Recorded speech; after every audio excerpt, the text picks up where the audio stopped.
Bom dia, bom dia. Hoje é um dia estranho, né? Eu acordei, nem lembrava que tinha tido eleições ontem. Mas depois que eu lembrei que tivemos o nosso resultado ontem, fiquei meio estranha novamente. É muito estranho, mas Deus sabe de todas as coisas. Não podemos reclamar, porque muitos confiam em homens, em cavalos. A Bíblia diz, né? Uns confiam em homens, outros confiam em cavalo, mas a nossa confiança está nas mãos do Senhor. Então, assim, a despeito de qualquer situação, não é uma pessoa que vai mudar a nossa vida, e sim Deus.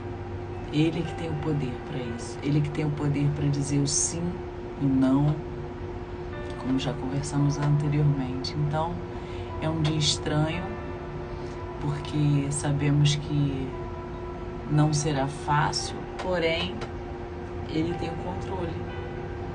Então, o que é uma tempestade para um Deus que tem poder sobre as águas, sobre o céu, sobre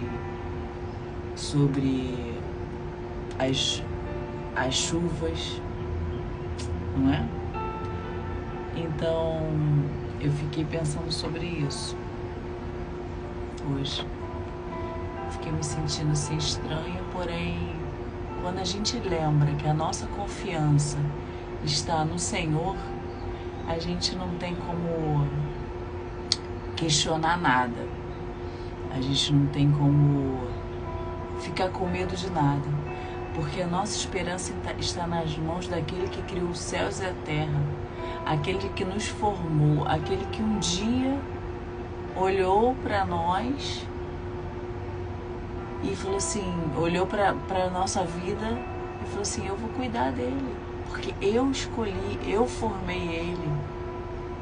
E quando a gente entrega a nossa vida nas mãos dele, até aquilo que aparentemente veio para a morte, aparentemente é ruim, ele transforma. Foi o que ele fez com Lázaro, uma enfermidade que trouxe morte, e aparentemente ele chegou atrasado, mas isso, quando ele chegou, ele ressuscitou o Lázaro, mesmo a despeito do descrédito das pessoas. E hoje falamos até hoje nós falamos sobre isso, não é verdade?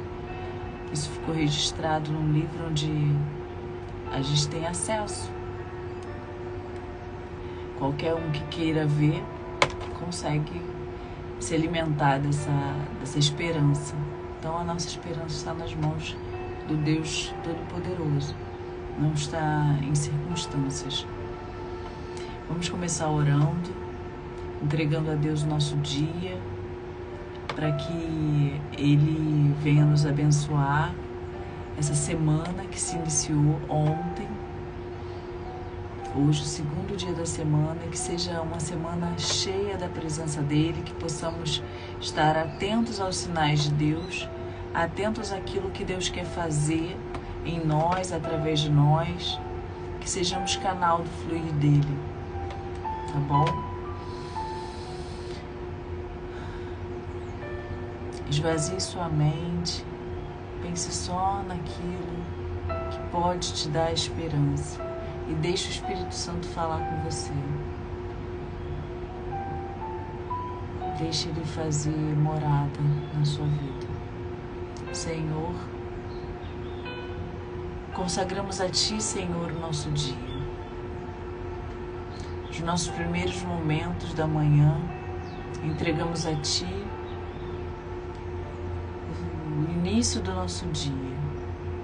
Consagramos a Ti a nossa semana, os nossos sonhos, os nossos planos.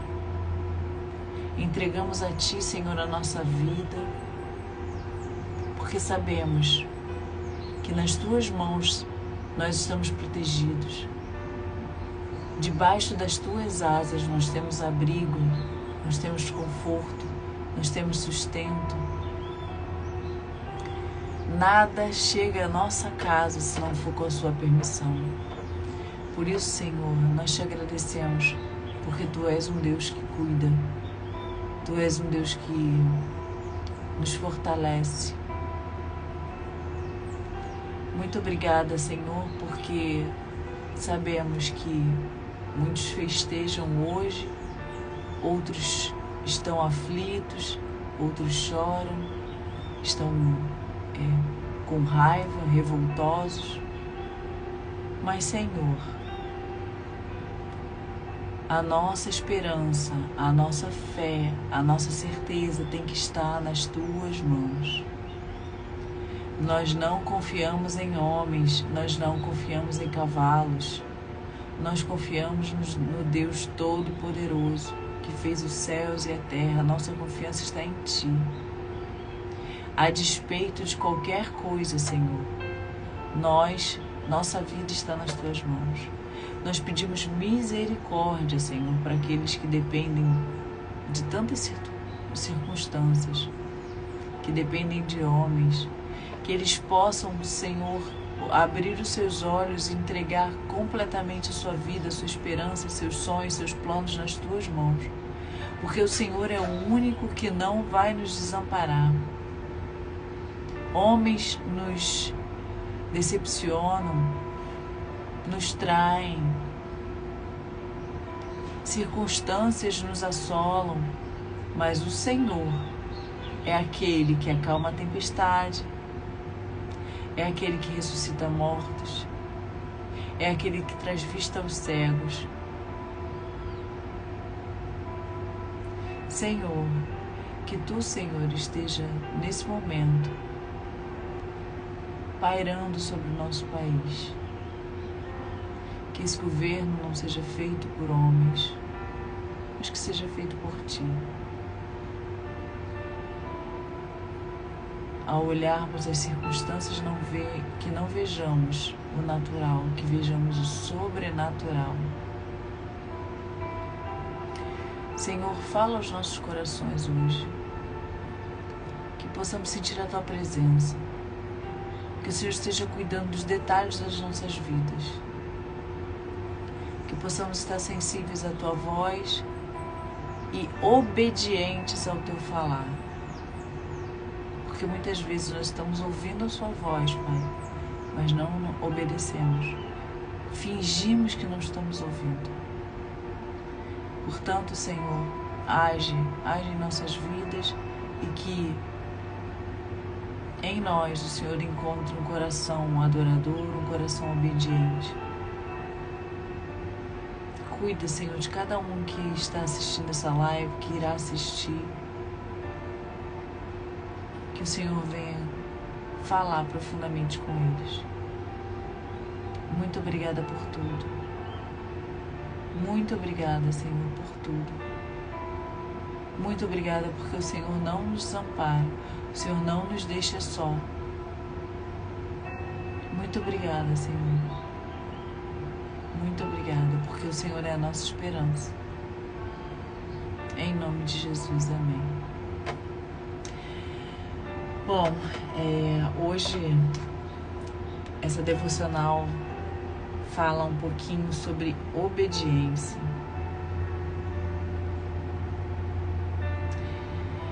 É interessante que eu estava lendo o texto e fiquei refletindo tantas coisas que a gente pode tirar do texto que eu vou ler agora, mas não dá para esgotar o tema nessa devocional, mas fala muito. E eu queria ver se eu conseguiria falar um pouquinho sobre também o versículo que eu li hoje, um texto bíblico que eu li hoje, que também falou muito ao meu coração, e eu acho que é muito oportuno. Então Jesus foi da sua casa na Galileia ao Rio Jordão para ser batizado por João. João não queria fazer isso e disse: isso não é certo. Eu é que preciso ser batizado pelo Senhor. Mas Jesus disse: deixa que seja assim agora, porque eu devo fazer tudo o que Deus quer. Então João batizou. Mateus 3, 13 e 15. Essa passagem me fez refletir quão importante é estarmos sujeitos à vontade de Deus. Muitas vezes não precisamos fazer algo, ou já estamos num patamar onde não nos é exigido fazer tal coisa. Batalhamos duro para delegarmos aquilo a alguém, mas será necessário fazer. Por exemplo, você é uma pessoa bem-sucedida, tem pessoas para te ajudar nas tarefas domésticas, como filhos, mas ninguém cuidará do seu filho como você. A sua ajudante pode ser maravilhosa, pode ter muito carinho por ele, mas os momentos com seu filho ficarão na memória afetiva dele. E aí veio a minha pergunta, o meu questionamento. Eu estou criando memórias afetivas? O que as pessoas ao meu redor, a minha família, os meus filhos, os meus netos, eles lembram quando pensam em mim? Um ato de colocar ele na cama, contar de histórias antes dele dormir, dar um banho nele antes de deitar. Isso tudo cria memórias afetivas. São momentos que vão ficar registrados, aquele momento aconchegante, para você e para a pessoa. Seja um filho, eu citei aqui um filho, mas que seja um marido, que seja um neto, que seja um pai, mãe. E com a casa e família. Sua ajudante poderá até ser a melhor cozinheira do mundo, mas eu tenho certeza que ao você preparar uma mesa com um lanchinho numa sexta-feira à noite ou num sábado à tarde, mesmo que sejam itens comprados prontos, você não teve trabalho para fazer, mas o simples fato de montar aquela mesa e separar o seu tempo para cuidar de sua família trará uma atmosfera divina para sua casa. É interessante como agora eu falei de comprar, Eu às vezes estou com a minha neta aqui e é interessante como a criança ela gosta de ser inserida nas atividades, como ela precisa disso e como é importante, como isso fica. Eu falo porque eu também lembro de algumas cenas com a minha avó, com a minha mãe. E vamos supor, você vai fazer alguma coisa, a criança mexer e colocar e botar as coisas na mesa, e a Letícia fica muito eufórica. Eu acho que todas as crianças são assim, gostam de fazer, porque é uma atividade nova para ela, não é da natureza, assim, não é natural dela fazer, porque ela não faz essas coisas, então é muito gostoso para ela participar, ela se sentir inserida. E para você também, lógico que às vezes vai fazer uma sujeira, lógico que às vezes vai demorar mais do que demoraria, mas aquilo são momentos impagáveis. É isso que Jesus nos ensina aqui com o seu batismo. Ele, como Deus, Filho de Deus, sem pecado, não precisava ser batizado. João, inclusive, disse que não era digno de batizá-lo, mas ele que deveria ser batizado por Jesus. Aqui está o segredo. Mesmo não precisando, Jesus sabia que sua atitude seria exemplo, que ninguém poderia falar que se batizar não era necessário, porque ele próprio se batizou, mesmo não precisando.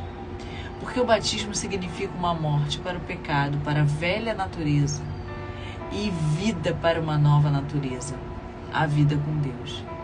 Então hoje, reflita como você poderá fazer algo, mesmo que não precise, mas que ao fazê-lo você mudará a atmosfera, você criará memórias, ou você simplesmente estará em obediência a Deus e milagres acontecerão.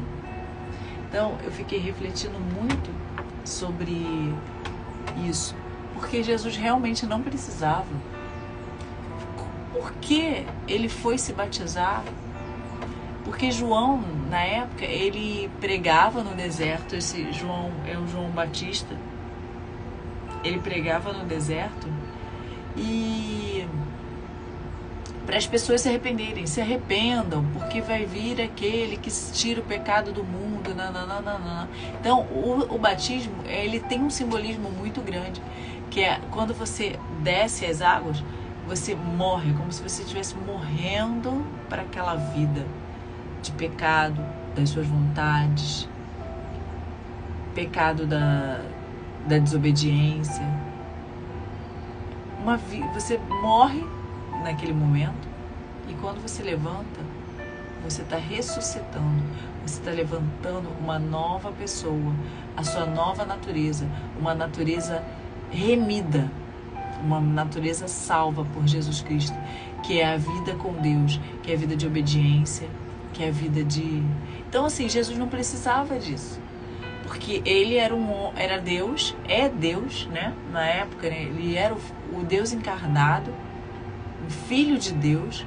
Ele já estava na criação do mundo, ele já sempre existiu, só que naquele momento ele estava com um corpo de homem, carne e osso, como nós, sofrendo o que sofremos, calor, fome, traições, feridas, escárnios, tudo aquilo que sofremos.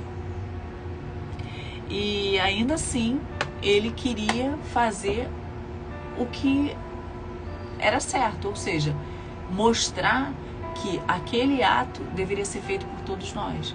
Então, quando nós nos rendemos a Jesus Cristo, ele diz que nós devemos nos batizar. Para quê? Para que nós possamos dizer ao mundo que nós morremos para a nossa carne e nós estamos hoje vivendo uma nova vida. Aquele ato não vai levar você para o céu, aquele ato não tem poder místico nem poder sobrenatural, não tem. É um poder que há simplesmente de dizer ao mundo o que aconteceu na sua vida.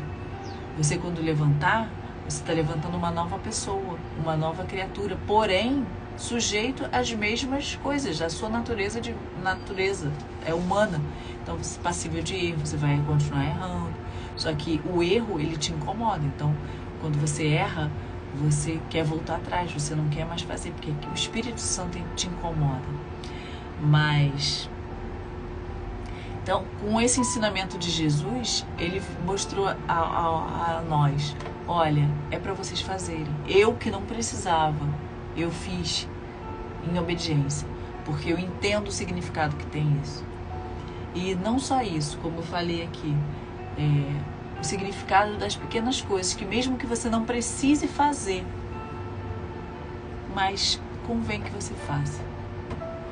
Mesmo que você não precise dizer a alguém que você a ama, porque ela sabe, é necessário. Faz bem para ela. Mesmo que você não precise lavar uma louça, porque você tem uma pessoa que faça isso para você, num determinado momento na sua casa, se de repente a pessoa não estiver, ou a pessoa estiver fazendo uma outra coisa e aquela pia estiver muito cheia, você precisa usar a pia, você pode lavar uma louça. Ou mesmo que você não precise fazer a comida para sua família, porque você tem quem faça, num dia, eu vou fazer a comida. Ah, eu não sei fazer, não sei cozinhar. Tá bom. Compra. Ou então faz um lanche, onde as coisas são mais simples para se fazer. Vá contar a história para o seu filho, vá dar um banho no seu filho, vá brincar com o seu filho, sente para brincar. Será que é só a babá que brinca com ele, é só a escola que brinca com ele, é só os amiguinhos que brincam com ele? Você também pode, né? Eu tenho certeza que aquele momento vai ficar marcado. Então, até mesmo no trabalho, né? Muitas vezes no nosso trabalho, a gente não precisa mais fazer certas atividades.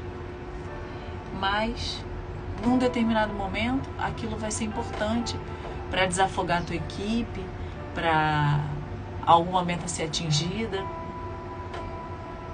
Porque talvez você, com sua experiência, você vai fazer aquilo com mais maestria, com mais rapidez, com mais criticidade. Então, eu fiquei pensando muito sobre isso. Agora, uma outra coisa que eu queria ler aqui, duas coisas falaram muito ao meu coração hoje, 3, né, nessa devocional, mas o versículo do dia do aplicativo da Bíblia, que eu leio, que eu tenho aqui no meu celular, ele fala assim: sem fé é impossível agradar a Deus. Qualquer um que se aproximar de Deus deve crer que Ele existe e que recompensará aqueles que sinceramente o procuram.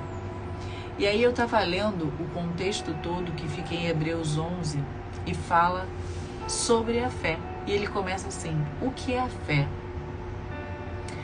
A fé é a certeza de que o que nós esperamos está nos aguardando. É a prova de que existem coisas que não podemos ver diante de nós. Pessoas em tempos passados deram bons testemunhos de fé. E aí vem citando alguns exemplos aqui, mas eu queria me ater, eu fiquei lendo, me deleitando com essas palavras aqui. Deixa eu voltar pro meu óculos.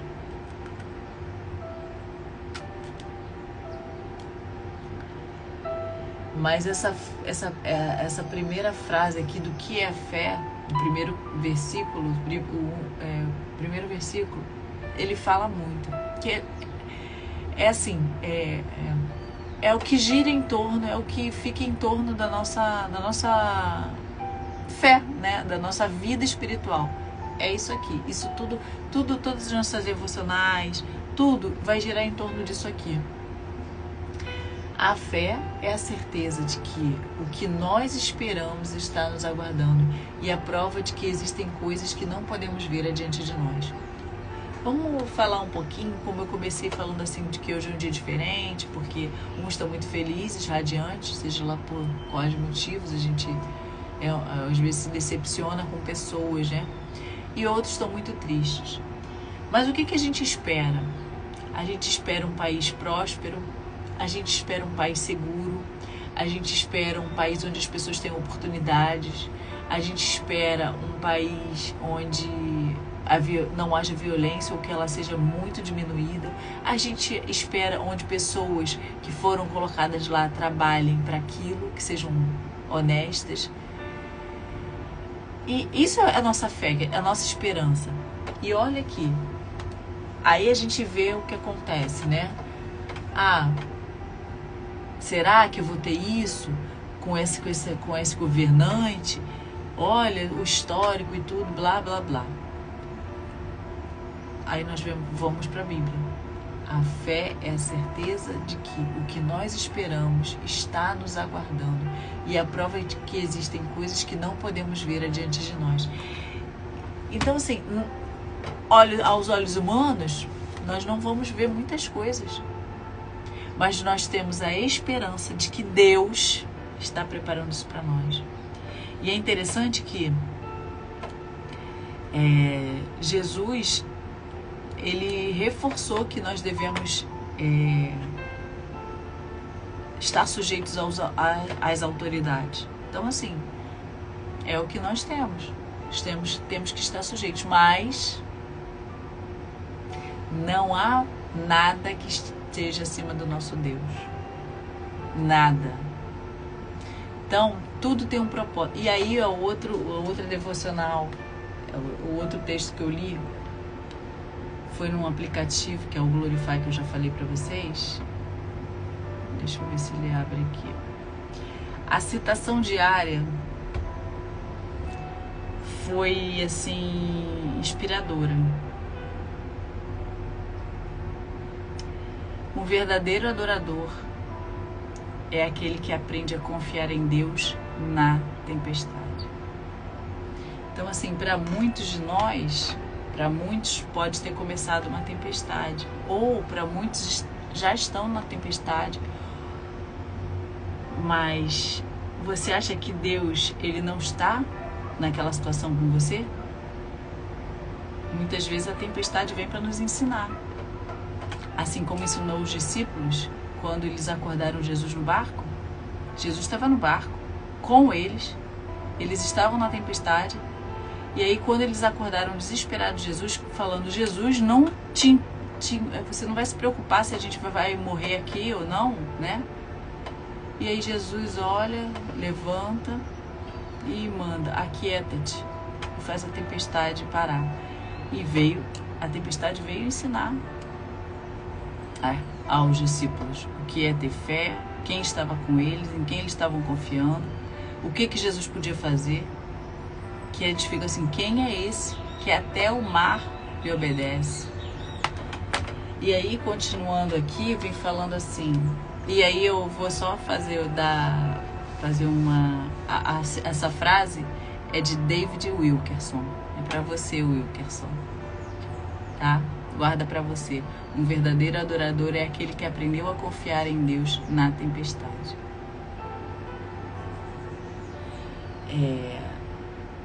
A passagem bíblica inspiradora está em Eclesiastes, e já aqui já comecei a me chamar a atenção, já me chamou a atenção porque é um versículo que a minha nora ensinou para minha neta. Para tudo há uma ocasião certa, há um tempo certo para cada propósito debaixo do céu. Então, estejamos certos de que Deus tem um propósito para todas as coisas. E aí continua. Tempo de nascer, tempo de morrer. Tempo de plantar, tempo de arrancar o que plantou. Tempo de matar, tempo de curar. Tempo de derrubar, tempo de construir. Tempo de chorar e tempo de rir. Tempo de prantear e tempo de dançar. Tempo de espalhar pedras e tempo de ajuntá-las. Tempo de abraçar e tempo de conter. Tempo de procurar, tempo de desistir. Tempo de guardar, tempo de jogar fora. Tempo de rasgar e tempo de costurar. Tempo de calar e tempo de falar. Tempo de amar e tempo de odiar. Tempo de lutar e tempo de viver em paz. Então, que possamos pensar nisso, que é um tempo para cada coisa nesse mundo e um propósito para cada coisa que acontece. Então, que estejamos refletindo sobre essa palavra e que hoje seja um tempo onde possamos estar nos aproximando mais de Deus, refletindo o que Ele quer de nós, nos colocando à disposição e obedecendo ao que Ele quer que façamos. Seja hoje fazer uma comida, brincar com os nossos filhos, fazer uma atividade física, dar uma palavra para alguém, dar um abraço em alguém. Não sei, que o Espírito Santo esteja falando com vocês o que vocês precisam fazer hoje, o que Deus quer que vocês façam hoje, tá bom? Um bom dia, uma semana abençoada, que Deus esteja falando ao coração de vocês, que vocês estejam sensíveis. E quarta-feira, semeando novamente, 6h29 da manhã, tá bom? Fiquem com Deus, um beijo.